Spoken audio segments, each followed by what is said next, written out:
Bismillahirrahmanirrahim. Assalamualaikum warahmatullahi wabarakatuh.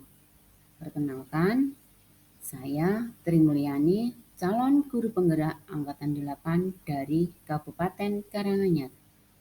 Saya di sini akan memaparkan kesimpulan dan refleksi pemikiran Ki Hajar Dewantara Modul 1.1 Koneksi Antar Materi. Pendidikan dan pengajaran itu berbeda. Yang pertama, pengajaran merupakan bagian dari pendidikan. Yang kedua, pengajaran adalah proses pendidikan yang memberikan ilmu untuk kecakapan hidup anak secara lahir maupun batin. Ketiga, pendidikan pada hakikatnya adalah menuntun atau memberi tuntunan terhadap segala kekuatan kodrat yang dimiliki anak agar mencapai keselamatan dan kebahagiaan setinggi-tingginya, baik sebagai manusia maupun sebagai anggota masyarakat. Yang keempat, pendidikan menciptakan ruang bagi anak untuk tumbuh berkembang secara utuh agar mampu memuliakan dirinya dan memanusiakan manusia serta menjadikan diri lebih baik.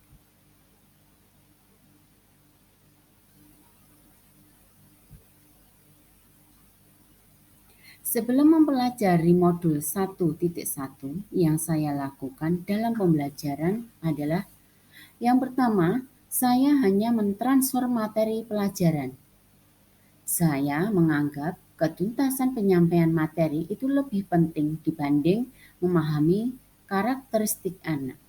Biasanya saya hanya melihat nilai dari segi kognitif, misalnya saat mereka mengerjakan ulangan harian.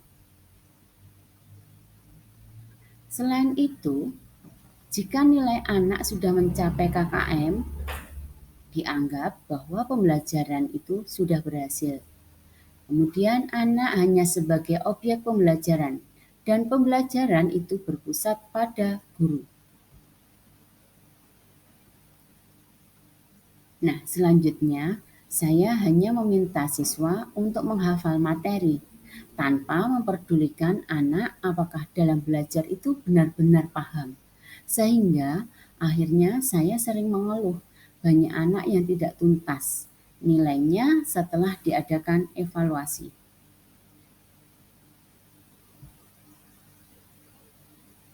Tapi setelah saya mempelajari modul 1.1 tentang pemikiran Ki Hajar Dewantara, apa yang harus saya lakukan selama ini pada anak itu ternyata belum pas atau belum tepat. Tapi setelah mempelajari modul 1.1 ini, saya seharusnya guru itu melakukan pembelajaran secara menyeluruh.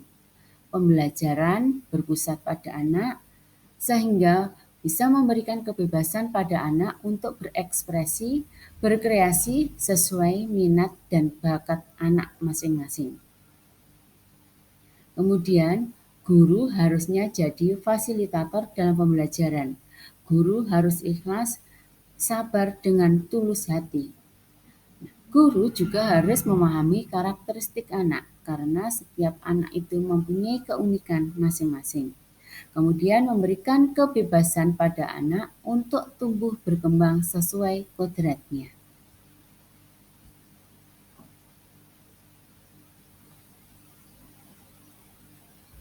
Yang harus saya lakukan kemudian yang pertama, merancang pembelajaran yang aktif, kreatif, menyenangkan dengan melibatkan anak.